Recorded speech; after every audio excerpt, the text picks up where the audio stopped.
Well, we've seen this before. This is ground foam ground cover.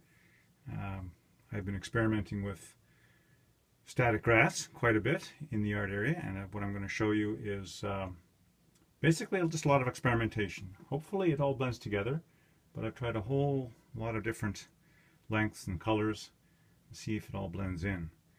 I'm going to have to come up with some way to transition from this ground foam area, short of completely removing it and replacing it.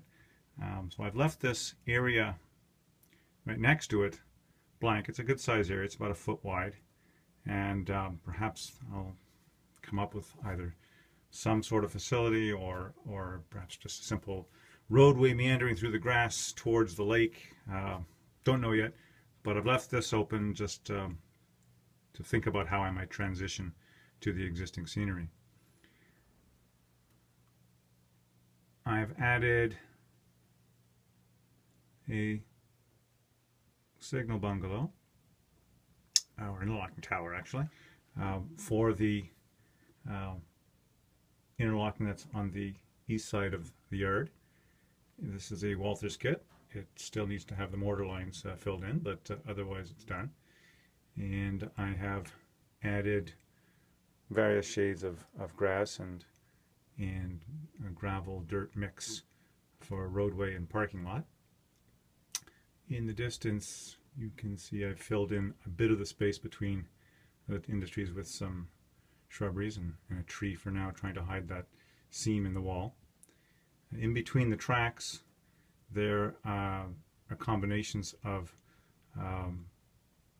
burnt grass near the edge of the ballast and a row of taller, darker grasses in between the tracks to simulate perhaps a ditch that's got some opportunity for taller reeds to grow. Here's a close-up of these areas between the track. I've accented the taller grasses with a bit of ground foam to simulate bushes, small bushes. But overall it seems to show the effect of perhaps a little water-filled ditch. And there's the bushes in the background, and there's that tree trying to hide the seam at the end of the building.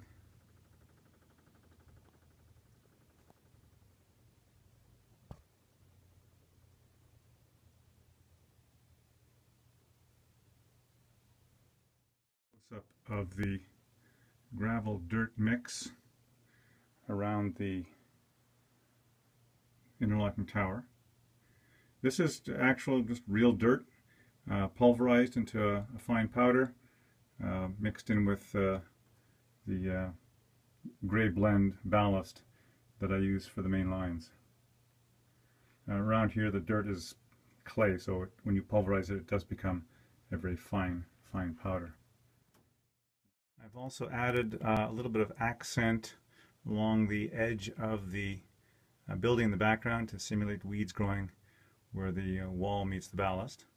Just very fine accent. And also between all the tracks in the yard, I've basically just rubbed in some ground foam by hand.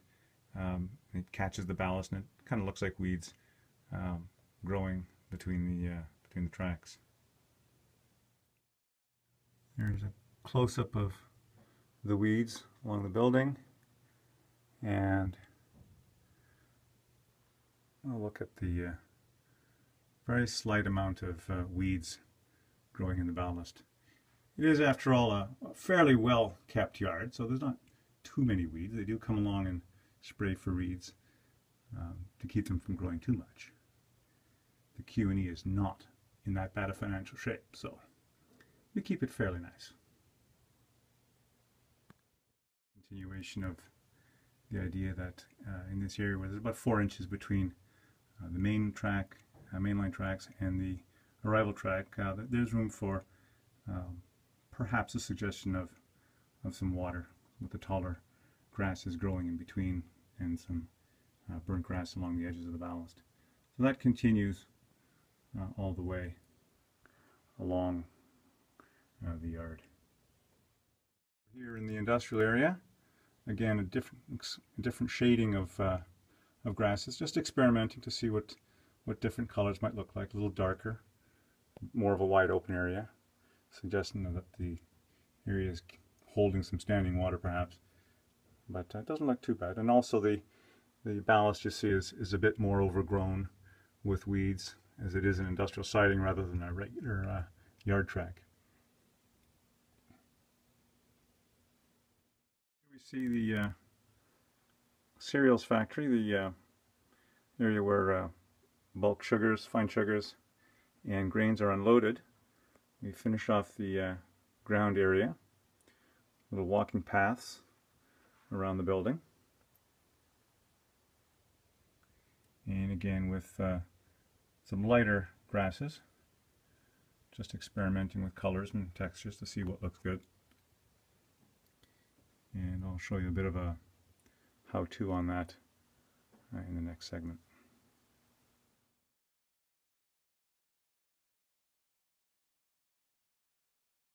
A handy little hint here, if you're going to be putting down ground cover, whether it's ground foam or static grass, if you're going to be doing so around your buildings, it's a good idea to mask out where the footprints are, so that when you're putting down glue or shaking out the ground foam or static grass, you don't have to worry about scraping it away later to fit the buildings in place.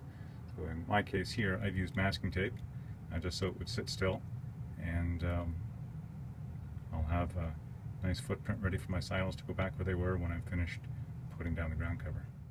Don't forget, if you've got walkways or pathways for your imaginary employees at your industry, make sure you put some narrow strips of masking tape down to simulate those walkways, and after you've put down the grass, you peel off the masking tape, and then you can glue in some ballast or other fine sand to make it look like a walkway. We are pulling back for a wider view. You can see the edge of the layout has been given a static grass treatment. Here we're using taller grasses mostly because it's much wide open space, and certainly don't want it to be looking like a manicured lawn. So wilder grasses growing a bit taller, and there's about 5 or 6 inches to the edge of the layout. Again, experimenting with different colors and lengths, so you can see some variation. The last thing we want is to have the layout to look like a carpet. So experimenting with bits of shrubbery, different colors and textures all along the edge of the layout. Neat thing about static grass is if you don't like it after a while and you think you can do better, you just scrape it off and start again. In fact, I did actually have to do that in a couple of places where I really wasn't satisfied with the look of it.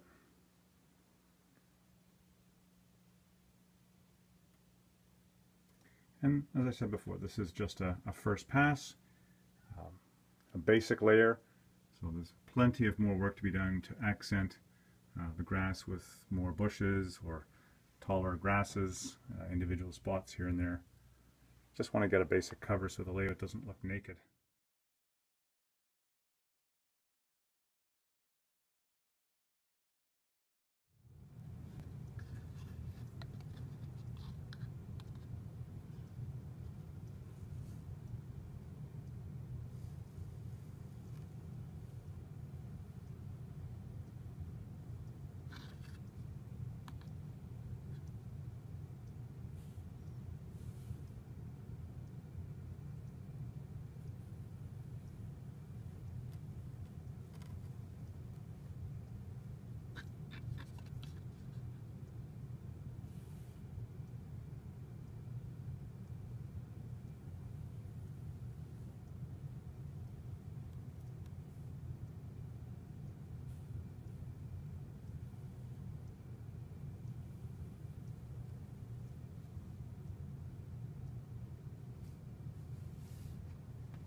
about wasting too much static grass. You needn't be.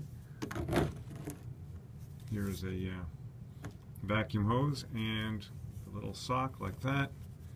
You can pick up pretty much everything that isn't glued down and return it to your bin and continue using.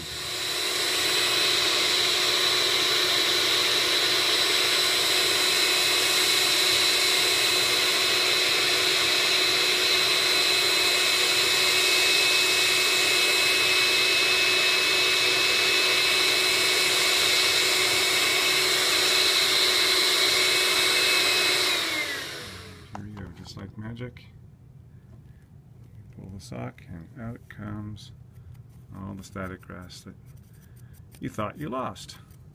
And you can continue using it. And now we add a few drops of glue in the space between our rows of lighter colored grass.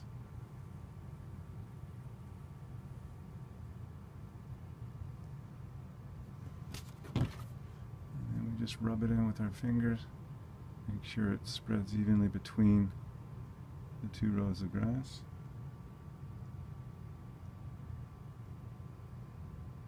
There we go.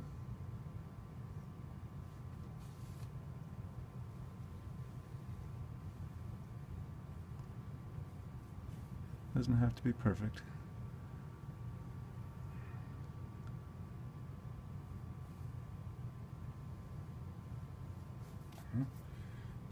And we put back our static applicator.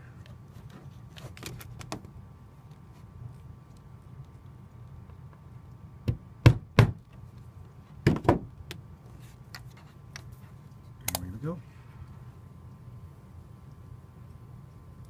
And don't be afraid to shake it on heavy. As we saw before, we can vacuum up anything we don't use.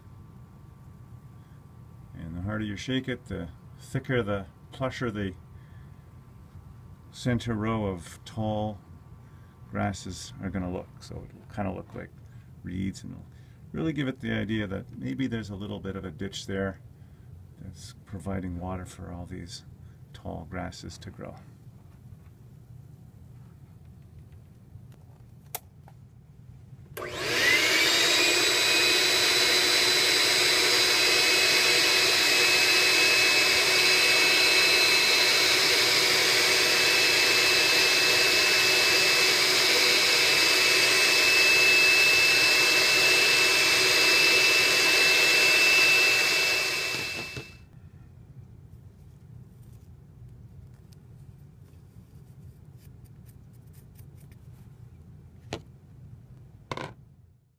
And now a little extra bonus. What's an interlocking tower without roadways between either end of the interlocking to service and maintain the signal bridges? So because this tower is placed on one side of the interlocking, where we have crossovers between the main tracks and access to the yard, we need a service road. And then we have a road that basically runs along the main track, tucked in between some burnt grass and some taller grasses. It runs all the way down to the end of the crossovers, where there will be a signal bridge. And this road is basically made up of dirt, local dirt, pulverized and mixed in with diluted white glue, and while it was drying, the roadway tracks, or the tire tracks, were made just by running a vehicle back and forth over it. It has to be almost dry, because otherwise the wheels will pick up all the mud, and you don't want that to have ruining your vehicles. And here's a close-up. The area around the tower has a bit of a turning area, runs off the edge of the layout, but it simulates an area where the maintenance vehicles can make a 3-point turn at least to turn around. And you can see the fine grain look that you get from using real dirt.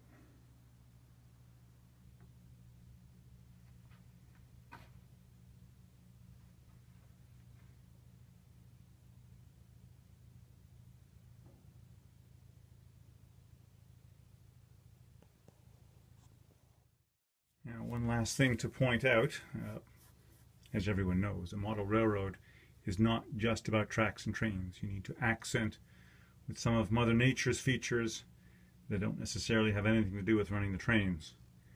And so here, where we have some available real estate next to the edge of the layout and beyond the service roadway, we have some open grassy areas.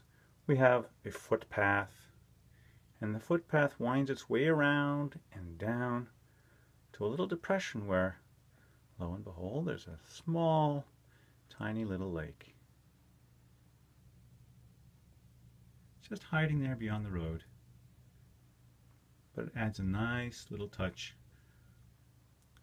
a little piece of Mother Nature hiding on the edge of the layout.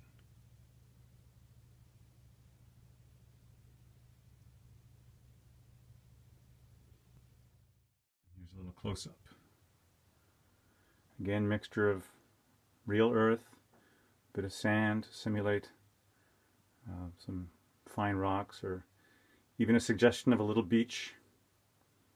Multiple layers of realistic water from Woodland Scenics, layer upon layer. You can see that it looks like there's different depths of water around the outside. Bushes around the edge, some finer growth on the top side, and even a suggestion of a path between the bushes heading up back to the edge of the layout.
Let's just clear out some yard tracks so we can get an overview of the yard with all its new scenery.